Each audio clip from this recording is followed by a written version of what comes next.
So let start the video. Pinterest ആപ്പിൽ നിന്ന് ഞാനൊരു ഫോട്ടോ എടുക്കുന്നുണ്ട്. അത് വെച്ചിട്ടാണ് ഈ വീഡിയോയിൽ ഫ്രെയിം ചെയ്ത് കാണിക്കുന്നത്.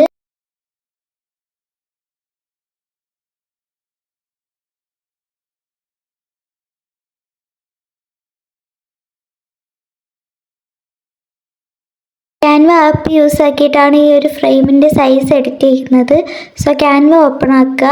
അതിൽ താഴെ കൊടുത്തിട്ടുള്ള പ്ലസ് ബട്ടണിൽ ക്ലിക്ക് ചെയ്യുമ്പോൾ കസ്റ്റം സൈസ് വരും. കസ്റ്റം സൈസ് എടുത്തിട്ട് അതിൽ ഹൈറ്റ് 4 ആൻഡ് വിഡ്ത്തും 4.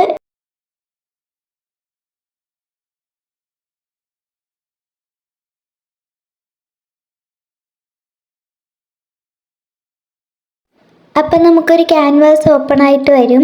4x4 ക്യാൻവാസ് ആയിരിക്കും ഓപ്പൺ ആവുന്നത്. ഇതാണ് മിനി ഫ്രെയിമിന് വേണ്ടി കൊടുക്കാനുള്ള ക്യാൻവാസ്. അപ്പോൾ ഇതിൽ നമ്മൾ ഗാലറിയിൽ നിന്ന് നമ്മൾ നേരത്തെ സേവ് ചെയ്ത ഫോട്ടോ അല്ലെങ്കിൽ നിങ്ങൾ എഡിറ്റ് ചെയ്ത് വെച്ചിരിക്കുന്ന ഓർഡർ വന്നിട്ടുള്ള ഫോട്ടോ എടുത്ത് ഇതിലൊന്ന് സൈസ് അഡ്ജസ്റ്റ് ചെയ്ത് വെച്ച് കൊടുക്കുക. അപ്പോൾ അത് സേവ് ആക്കിയിട്ട് എടുക്കുക.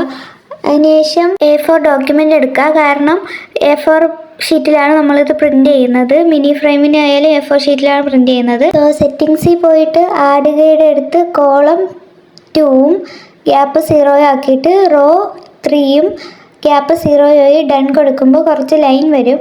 6 ലൈൻസ് ആയിരിക്കും വരുന്നത്. അപ്പോൾ ആ ഒരു ഇതിലായിരിക്കും നമ്മൾ ഫ്രെയിമിന് വേണ്ടിയിട്ടുള്ള പ്രിൻ്റ് സെറ്റ് ആക്കുന്നത്. അപ്പോൾ നമ്മൾ നേരത്തെ എടുത്ത സെലക്ട് ചെയ്ത് വെച്ചിരുന്ന ഫോട്ടോ ഗാലറിയിൽ നിന്ന് എടുത്ത് ഇതിലോട്ടാക്കിയിട്ട് നമുക്കത് സൈസ് അഡ്ജസ്റ്റ് ചെയ്ത് വെച്ച് കൊടുക്കാവുന്നതാണ്. ഈ ഒരു ഡോട്ട് പോർഷൻ മാത്രമേ നമ്മൾ മൂവ് ചെയ്യാമുള്ളൂ. മറ്റേ പോർഷൻ മൂവ് ചെയ്താൽ നിങ്ങളുടെ ഫ്രെയിമിൻ്റെ സൈസ് വ്യത്യാസപ്പെടും. 4x4 ഫ്രെയിമിന് ഇങ്ങനെയാണ് ചെയ്യാറുള്ളത്. അപ്പോൾ ഇത് നമ്മൾ ഒരു ഏകദേശം ഒരു ഇതിൽ വെച്ചിട്ട് പ്ലസ് ബട്ടണിൽ ക്ലിക്ക് ചെയ്ത് ഫുള്ളാക്കി ആക്കി കൊടുക്കുക. ഒരു A4ൽ 6 മിനി ഫ്രെയിം ചെയ്യാൻ പറ്റും. A3ലാണെങ്കിൽ 12 എണ്ണം ചെയ്യാൻ പറ്റും.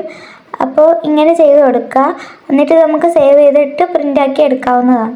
അടുത്ത A3 ഷീറ്റിൽ എങ്ങനെ ചെയ്യാമെന്ന് നോക്കാം. സെറ്റിങ്സിൽ പോയിട്ട് കോളം 3ഉം റോ 4 ആക്കിയിട്ട് ഡൺ കൊടുത്താൽ ഇതേപോലത്തെ ലൈൻ വരുന്നതായിരിക്കും. നേരത്തെ ചെയ്തതിനെക്കാട്ടിയും 12 ലൈനായിട്ട് വരുന്നതായിരിക്കും.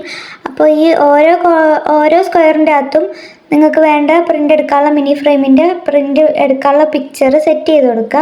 കുറച്ച് എക്സ്ട്രാ പോർഷൻ കാണും, നേരത്തേലും ഉണ്ടായിരുന്നു, അതുപോലെ വരും. ബട്ട് അത് ക്ലിയർ ചെയ്യാൻ നിൽക്കരുത്. ഇതേപോലെ ചെയ്തിട്ട് നമുക്കിത് ഇങ്ങനെ സെറ്റ് ചെയ്തിട്ട് പ്രിൻ്റ് എടുക്കാവുന്നതാണ്. ഇത് A3 ഷീറ്റിലാണ് ചെയ്തെടുക്കുന്നത്. അപ്പോൾ ഇങ്ങനെയാണ് A3ലും A4ലും മിനി ഫ്രെയിമിൻ്റെ ഇത് പ്രിൻ്റ് ചെയ്യുന്നത്. സോ ഇത്രയേ ഉള്ളൂ ഇന്നത്തെ വീഡിയോ. Thanks for watching.